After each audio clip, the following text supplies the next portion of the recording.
काय झाले उल्का? चिडलीस का तू माझ्यावरती? हे सगळं मी आधीच सांगायला हवं होतं ना तुला. हे आय नो, मला माहितीये, पण राधा काय म्हणाली? तिला घना आवडतो असं म्हणाली का? हो. ती इतकी बदलली आहे ना की ते कळतच. हे सगळं ऐकून मला तर पोरीची खूप काळजी वाटते विनोद. राधा आणि घनानी नेमकं एकमेकांच्यात काय शेअर केलंय किंवा त्यांचं नेमकं रिलेशन कसं आहे हे आपल्याला नाही कळू शकत ना. लांबणं तर नाहीच, पण हे बंध तोडताना मुलींनाच सगळ्यात जास्त त्रास होतो हे मात्र मी नक्की सांगू शकते विनोद. नाही नाही, पण एक मिनिट. हा, ती सुद्धा या खेळामध्ये सामील होती, हे आपण विसरून चालणार नाही. मला जेव्हा कळलं ना त्या दोघांकडनं हे पहिल्यांदा, तेव्हा मी हपकूनच गेलो. नाही काय बघ, ही नवीन पिढी आपल्या फार पुढे गेलेली आहे, एवढं मात्र नक्की. नाही विनोद, नाही. लग्नाची सगळ्यांनाच भीती वाटते. आपणही डिवोर्स घेतला. मी लग्न संस्थेची पुरस्कर्ती नाहीये, पण माझं म्हणणं आहे की लग्न ज्यांना मानवतं त्यांनीच करावं, ज्यांना मानवत नाही त्यांनी करू नये. आणि राधा आणि घनाला लग्न मानवलंय. हो, पण म्हणूनच तर मी आणि माई आम्ही दोघांनी प्रयत्न केले होते ना घना आणि राधाला एकत्र आणण्याची. आणि सगळा गुंता वाढवून ठेवलात. मी जर तुमच्या जागी असते तर काय केलं असतं माहितीये? त्या दोघांना एकत्र बोलवलं असतं, बसवलं असतं आणि समोरासमोर विचारलं असतं, बोलायला लावलं असतं. अर्थात त्यातून काही मार्ग निघालाच असता असं नाही, पण आईस ब्रेक तर झाला असता आणि त्यावेळेला ते होणं महत्वाचं होतं विनोद. तोही आमचा प्रयत्न करून झालेला आहे, पण त्यातून काहीही निष्पन्न झालेलं नाही. मला काय वाटतं, तर तू त्यांच्याशी बोलून बघ. नाही नाही, मी नाही बोलू शकत, कारण घना किंवा राधानी मला डायरेक्टली काही सांगितलेलं नाहीये ना. मग मी मध्यस्थी करणं चुकीचं नाही का दिसणार? पण मग काय आता, काय करायचं काय आपण? माझा ना सात्विक संताप होतोय. 5 मिनिटं लागत नाहीत ही गोष्ट सांगायला. इतकी साधी गोष्ट आहे, पण आपले इगोज, आपले कॉम्प्लेक्सेस आपल्याला ते करू देत नाहीत. कारण सांगितलं की जबाबदारी येते ना, मग ती घ्यायला कोणी तयार नसतं. तर झाडावर फळ पिकलं की ते खाली पडणार असा प्रकृतीचा नियम आहे. पण परिपक्व माणूस मात्र नेहमी गोंधळलेलाच असतो. आणि घनाचं नेमकं हेच झालंय. त्याला गदागदा हलवून सांगावं असं वाटतं की अरे बाबा, आपला निर्णय चुकेल म्हणून निर्णय न घेण्यापेक्षा चुकला तर त्याची रिस्पॉन्सिबिलिटी घेण्याची धमक ठेव. त्याशिवाय कळणार कसं की आपला निर्णय योग्य आहे की अयोग्य आहे? आणि राधावरचं प्रेम कबूल करणं हा निर्णय अयोग्य आहे असं मला नाही वाटत. हे आपल्याला दोघांना कळतंय, हे घनाला कळत नाहीये ना. मी बोलेन त्याच्याशी, डायरेक्टली नाही, पण त्याला कसं सांगायचं हे मला नेमकं माहिती आहे. I try. Let's hope for the best. Yes.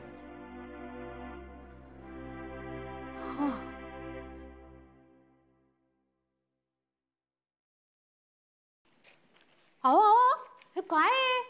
हा आत्ता काय एवढा पसारा मांडून ठेवलाय?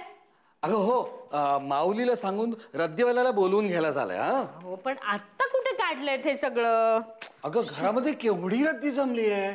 सगळी रद्दी एका दमात जर विकली ना तर येणाऱ्या पैशातनं काळे कुटुंबाचं एक दिवसाचं पिकनिक होईल. तुम्ही पण ना, अतिशयोक्तीला पण काहीतरी सीमा असते. नाही, अतिशयोक्ती अलंकारामध्ये सीमा नाही, हे अध्यारूत असतं. तुमच्याशी कोण वाद घालणारे? हे विकून पिकनिक काढ.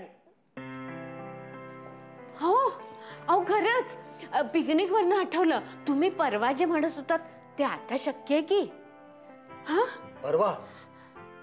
परवा मी अनेक विषयांवर बोललेलो आहे, त्यातला नेमका कुठला विषय म्हणते? मी पण ना, अहो हेच राधा आणि घनाला कुठेतरी फिरायला पाठवूया म्हणून. हनीमूनला ते गेलेच नाहीत ना, मग आता त्यांच्या लग्नाला आता वर्ष होणार. हे छान निमित्त आहे की. अरे लग्नाचा पहिला वाढदिवस, याच्यासारखा मुहूर्त शोधून मिळणार नाही. मस्त आयडिया सुचली. अरे झकास आयडिया सुचली.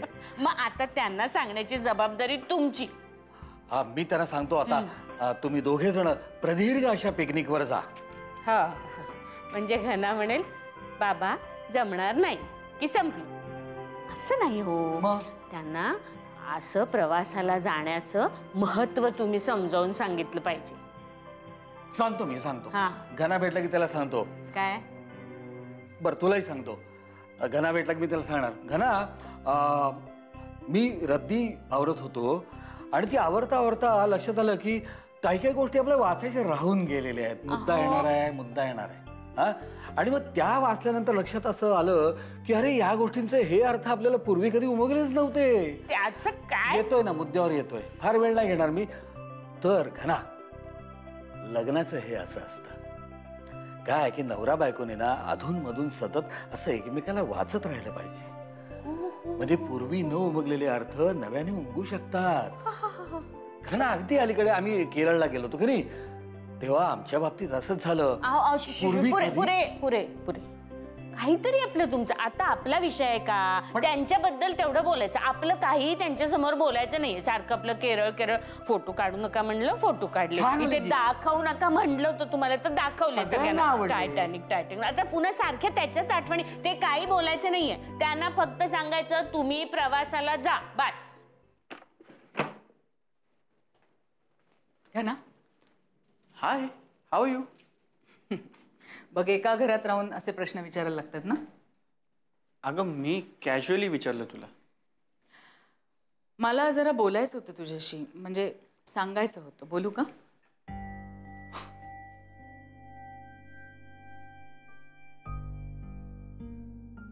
तू कधीपासून परवानगी घ्यायला लागलीस? घ्यावी लागते, कारण तू कुठे पूर्वीसारखं बोलतोस माझ्याशी, कुठे सगळं सांगतोयस, म्हणून विचारलं.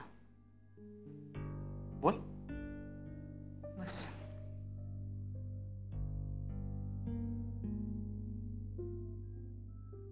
घना, मी तुला तुझ्या लहानपणापासून बघतेय, रादर तुझ्या जन्मापासून. माईला श्लोक आवडतात, पोथ्या आवडतात, म्हणून तू तिला पोथ्या वाचून दाखवायचास. देवकी वहिनीला मराठी गाण्याच्या कॅसेट्स लावून द्यायचास, आणि हे सगळं करून माझ्याकडे यायचास आणि म्हणायचास हे मला अजिबात आवडत नाही, मला काहीतरी वेगळं करायचंय. सतत स्वतःचं मन मारायचास आणि मग एखाद्या क्षुल्लक गोष्टीसाठी हट्टीपणा करायचास. म्हणजे तुझ्या मापाचा नसलेला टी शर्ट घालण्यासाठी तू हट्टीपणा करायचास, दुराग्रहीपणा करायचास, आक्रस्ताळेपणा करायचास. म्हणजे बाकीच्या दिवशी इतका समजूतदार असलेला मुलगा एखाद्या दिवशी असं का वागतो हे कळायचंच नाही मला त्यावेळेला.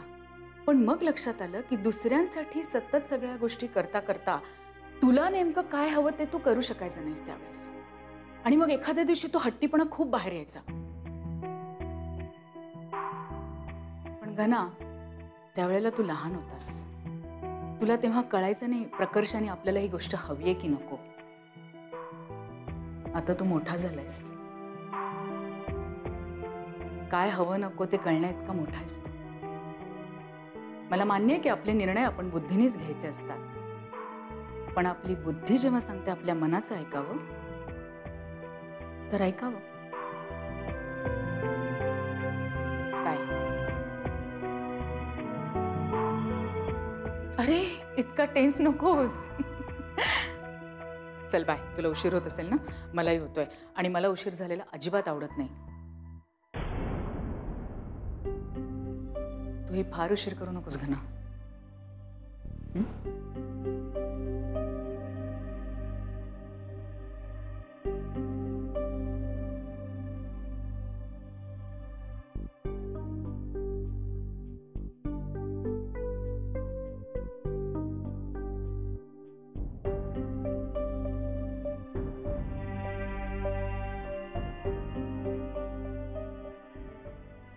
Okay. Yeah, perfect.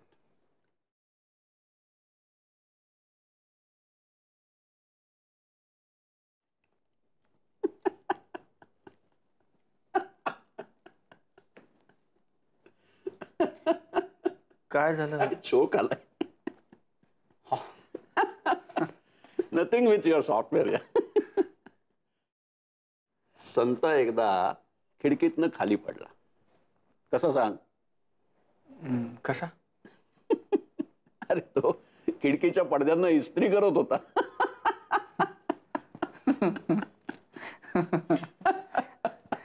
हा जोक राधाला सांगायला पाहिजे सर. राधाला? हा म्हणजे हे ते असं आमच्या साखरपुड्याच्या वेळेस पण, म्हणजे असं नव्हतं पण असंच. म्हणजे काय झालं होतं सर की माझा कुर्ता होता ना तो इस्त्री करताना जळला. त्यामुळे मला बाबांचा कुर्ता घालून जावं लागलं साखरपुड्याला. आणि कोइन्सिडेंटली राधाची जी साडी असणार होती त्या साडीला तिच्या पप्पांच्या हातनं बेसन लागलं. त्यामुळे तिने तिच्या आईची साडी नेसली होती. म्हणजे थोडक्यात काय सर, आमच्या साखरपुड्याला आम्ही दोघांनीही जुनेच कपडे घातले होते. That's great. That means both of you are just made for each other.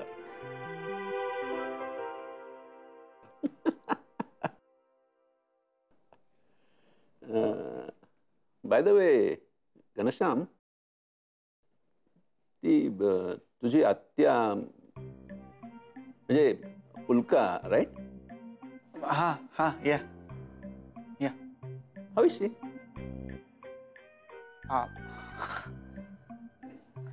नाही म्हणजे तसं काही नाही. I just asked. म्हणजे त्या दिवशी काय की कुठलं तरी एक्झिबिशनचं काहीतरी सांगत होती ना. म्हणजे एनिवे, लिव्ह इट.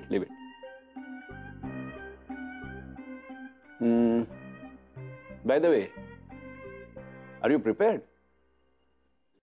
अरे परवा अमेरिकेला जाणाऱ्या उमेदवाराचं नाव जाहीर होणार आहे.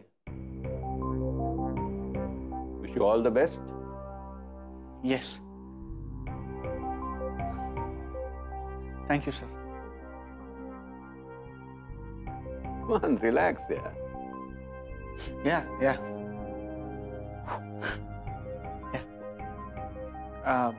I'll just come. Yeah.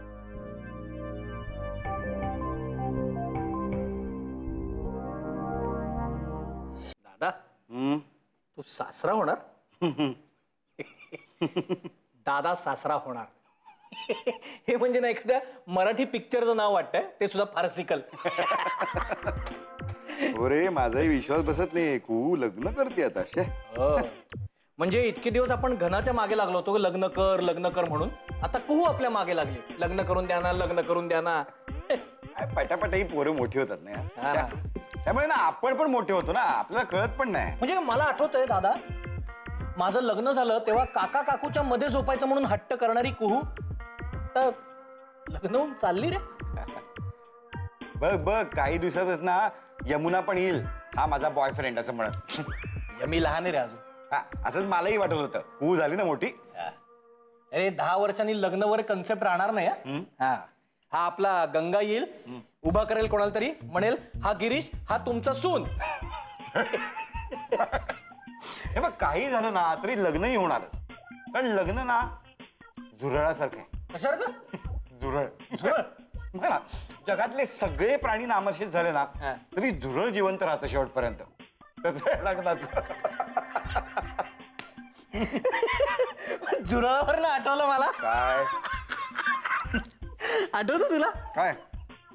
आपण शिवाजी पार्कला मुली टापायला जायचो आणि त्यातली एक मुलगी आवडली होती तुला. असे टपोरे डोळे, लांब केस.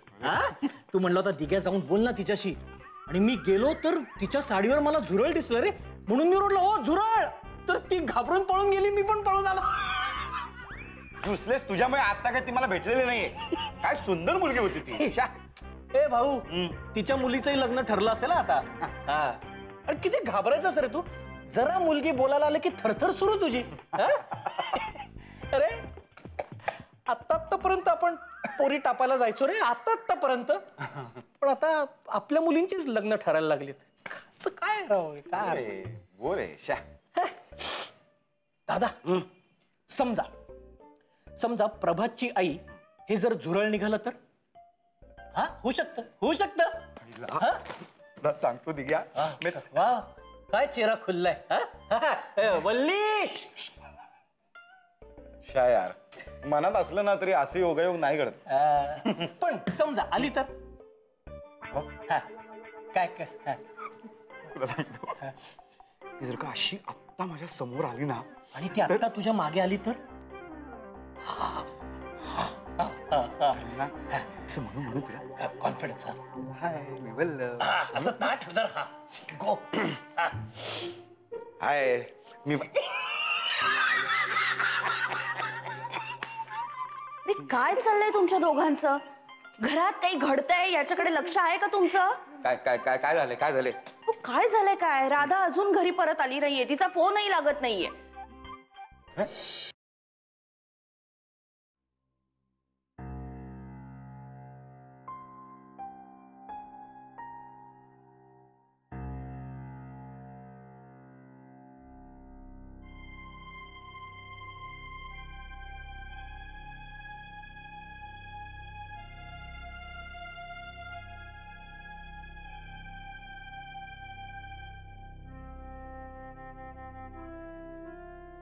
उल्के, काय ग माई अशी आजारी पडलीस? हा, अख्ख्या जगाचं टेन्शन घेतेस ना? थकत नाहीस का ग? इतकं सगळं झालं तरी मला काही बोलली नाहीस. विनोदला सांगावं असं वाटलं, पण मला नाही सांगावं असं वाटलं तुला.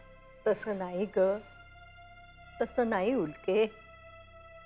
तू तुझ्या पद्धतीनं रोखठोक विचार करत होतीस, पण माझं चुकलं. तुला वाटत असेल अशी कशी आपली ही आई इतकी म्हातारी झाली तरी बालिशपणा गेला नाही तिचा. ए माई, असं काय बोलतेस? अगं मला किती अभिमान आहे तुझा, मी तुझी मुलगी आहे याचा. माझी आई ह्या वयात कुटुंब एकत्र ठेवण्यासाठी एवढी धडपडतेय आणि मी मात्र कायम हटवादीपणा करत आले.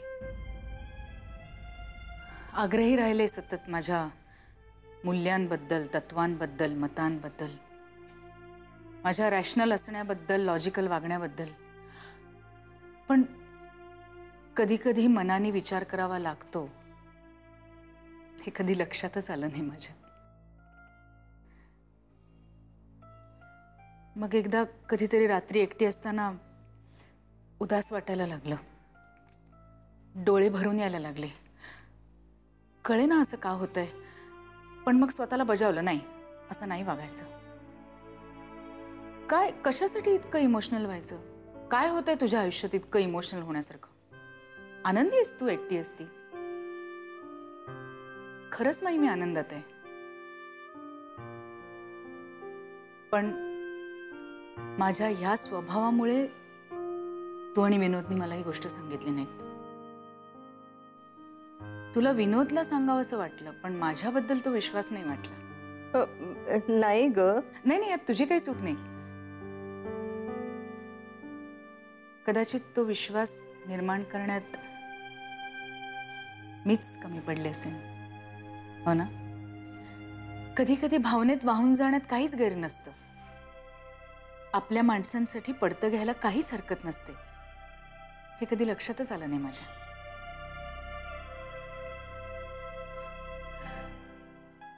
तुला सगळ्यात जास्त जेव्हा माझी गरज होती, ह्या घराला माझी गरज होती, तेव्हा माझी माणसं माझी भीती वाटते म्हणून माझ्याशी खरं बोलण्याचं टाळत होती.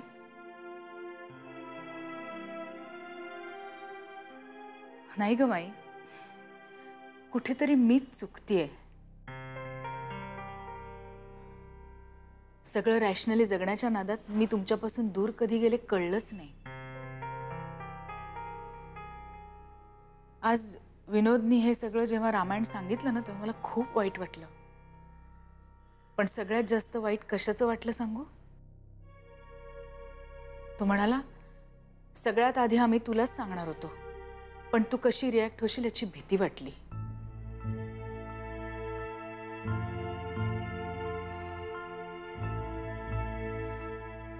आणि तेव्हाच मला जाणवलं माई की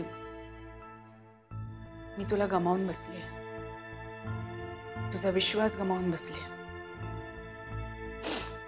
लहानपणापासून तू माझे हट्ट, माझे आग्रह मानत आलीस आणि मी आज एवढी मोठी झाले तरी ते कायम आहेत.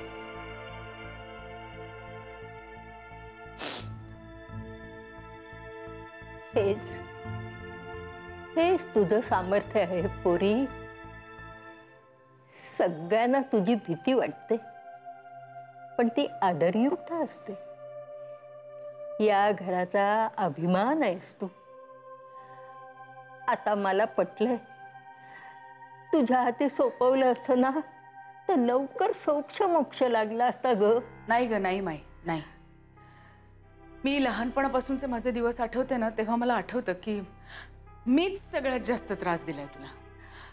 म्हणजे मुलं बाहेर अंगणात खेळत असली ना की मी तुला येऊन सांगायचे त्यांना गप्प कर, मला वाचायचंय. आणि तू खंबीरपणे माझ्या पाठीशी उभी राहायचीस, दिग्या वल्लभला पिटाळायचीस. मी मात्र कधी स्वयंपाकघरात आले नाही तुला मदत करायला. घरात जेव्हा सुना आल्या तेव्हा तुला खरा आधार मिळाला. आणि मी आपली कायम माझ्याच कामात बुडलेली असायची. कधी कधी तुला म्हटलं नाही की माई मी हे करू का. माझे स्वतःचे निर्णय कायम मी स्वतः घेत गेले, तरी तू कधी काही म्हटलं नाहीस. तुला बरं वाटावं म्हणून सुद्धा मी कधी विचारलं नाही.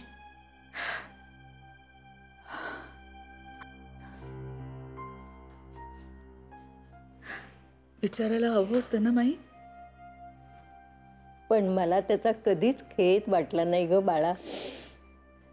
बाकीच्यांचे इतके प्रश्न होते सोडवायला, मला बरंच वाटायचं. तुझ्या कॉलेजच्या ऍडमिशन पासून लग्नापर्यंत तुझं तूच ठरवलंस. मला त्रास नाही दिलास.